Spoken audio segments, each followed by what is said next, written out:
In keeping to the theme of human rights, we speak to football administrator Luxolo Matikinca. He is a founding member of a junior age group tournament in the Eastern Cape, the Nozulu Legacy Cup, that serves as an escape for age group footballers from social ills in the region.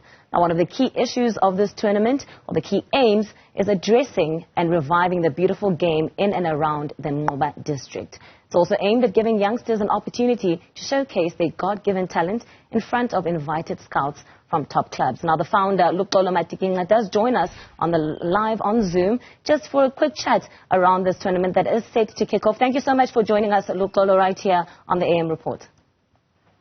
Thank you for hosting me, and good morning to you and the viewers.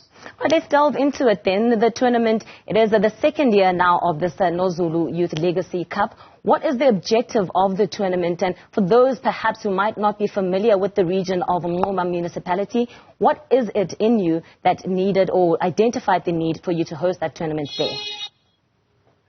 Look, our area is an area that has got talented athletes.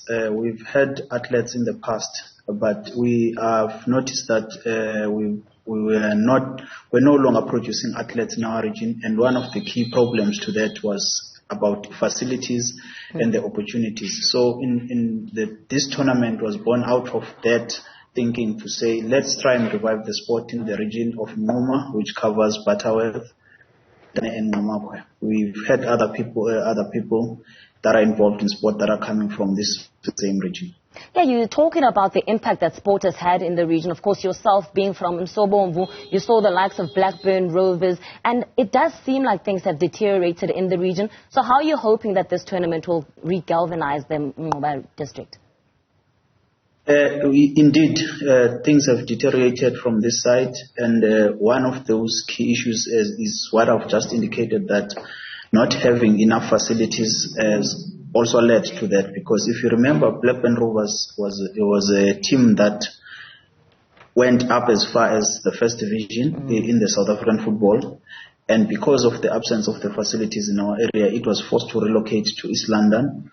And now we know if we don't have people participating in sport, there will be no need for the municipality to create those facilities. So this is another way of us trying to push the municipality to make sure that there are facilities for such tournaments. If now we get given platforms like the one that you guys are providing us, it means we are bringing the spotlight into our municipality. So we hope that it will propel to them making sure that we have facilities so that we don't lose such opportunities for the young ones, because this is indeed an opportunity and a great platform for the young ones to make sure that they showcase their God-given talent, with the hope that they will one day make it as professional footballers or other sporting codes.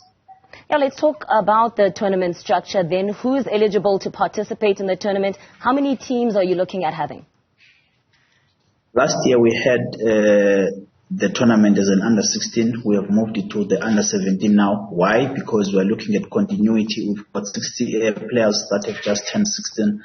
So for us, if we're talking development, we cannot be looking at development for just 1 year. Hence, we've made this tournament an annual event.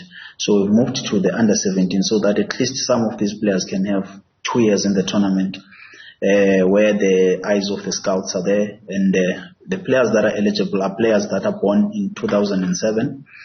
And we didn't just start now preparing for the tournament. We've been preparing for the tournament since last year because we're working with the Mnquma Local Football Association, whereby the teams that are participating in the league are the ones that are having the opportunity to participate. So the teams there at the LFA are 20, so they are divided into 2 streams. The top 5 teams in each stream at the end of the first round qualify automatically for the tournament. Then the rest of the teams, they again play a mini tournament in a knockout formation, whereby they then produce 3 other teams to join in the 10 to make it 13. So we also invite teams from outside. Like this year, we've got Bushbucks from Mthatha, we've got La Masia from Mthatha, we've got Center of Excellence High School from the Buffalo City region. And what is it then that is up for grabs for the team that wins the tournament? We see you speaking about a chance to travel to Denmark. What does one have to do to qualify for that, and what is the tournament prize? The opportunity to travel to Denmark was won last year by the player of the tournament, and we've even topped things up now this coming year that the player of the tournament will get a scholarship for the next 2 years with Center of Excellence, which is a private school in Buffalo City, which now says to us it's a step in the right direction, because now we're not only focusing on the talent, we're also focusing on the education of the child. And also the team that wins the tournament will take home a prize money of 10,000 rand, and there are other individual accolades that will be won.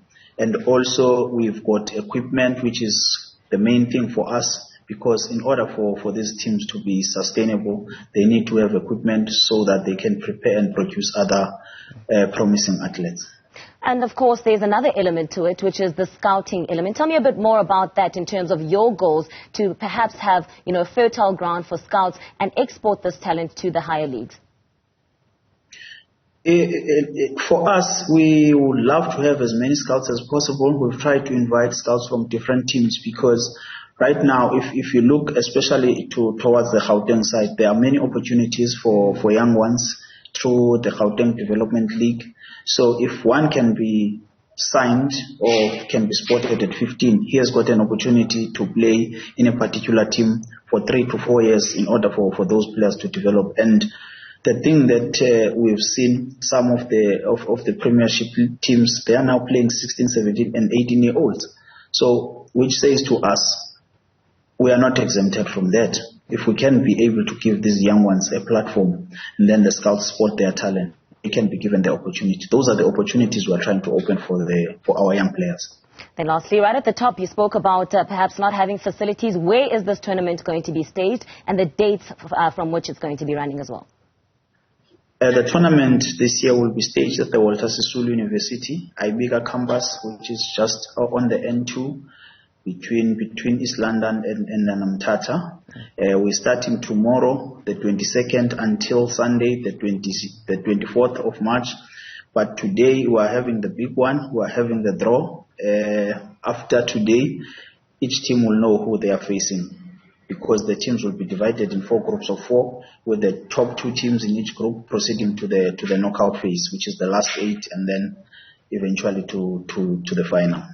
Well, it looks like plenty to be done in the run-up leading up to Sunday. But thank you so much, Luxolo, for joining us here, and all the best with the tournament.